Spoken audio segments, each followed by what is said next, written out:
ओम नमो भगवते वासुदेवाय. सार्थ सुबोध ज्ञानेश्वरी.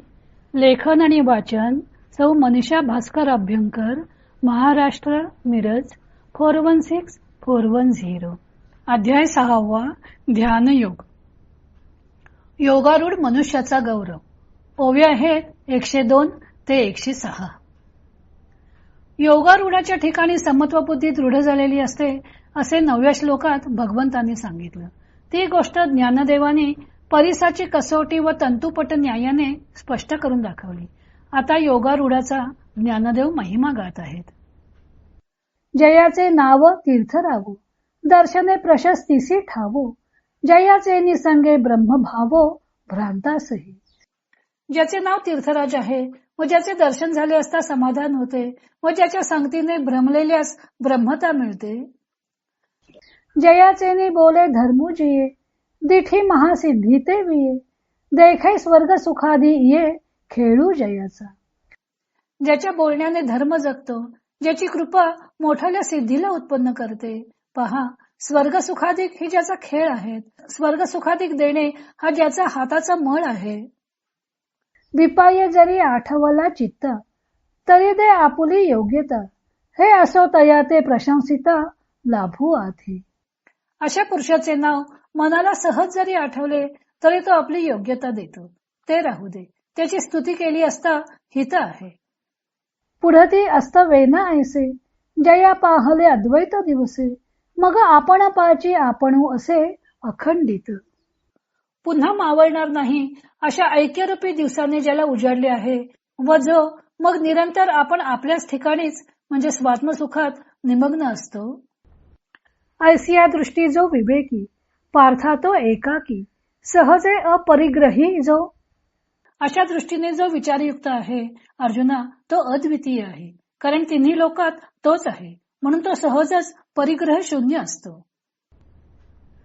परिसाची कसोटी व तंतुपट न्यायाने योगारूढाच्या समत्व बुद्धीचे लक्षण सांगितल्यावर ज्ञानदेव योगारूढ मनुष्याचा महिमा गात आहेत.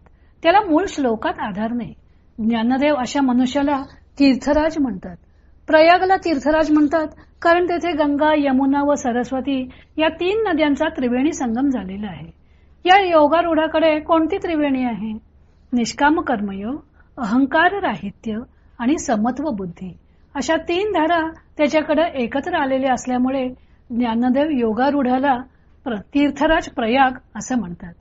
त्याच्या संगतीने भ्रम नाहीसा होतो व मनुष्य स्वतःही ब्रह्मत्व पावतो असा त्याच्या संगतीचा महिमा आहे. म्हणून सर्वच संतांनी सत्संगतीचे महत्व गायलेले आहे. याच्या वागण्यावरून धर्म म्हणजे योग्य गोष्ट कोणती ते कळून येते. महाजनो येन गतस्थ पंथाः असे युधिष्ठिराने यक्षाला सांगितलं होतं. मोठे लोक ज्या मार्गाचा अवलंब करतात त्याच मार्गाने सामान्य जन जात असतात. स्वर्ग सुखे वगैरे हा सहज देऊ शकतो. त्याचे वर्णन करीत असताना ज्ञानदेवांची समाज हितावर दृष्टी आहे. त्याचे नामस्मरण, दर्शन, गुणगान व संग हे सर्वच महान परमार्थाचा लाभ करून देत असतात. पुन्हा मावळणार नाही अशा ऐक्यरूपी दिवसाने त्याला उजाडलेलं असतं असं वर्णन त्यांनी केलेलं आहे. सूर्य सकाळी उगवतो पण संध्याकाळी मावळतो, पण योगारूढाचे ब्रह्मैक्य मात्र नित्य असते. पुढे 9व्या अध्यायात व पसाय दानात त्यांनी साधूंचा महिमा गायलेला आहे व त्यांची संगती मागितलेली आहे. त्याचे वर्म हे आहे.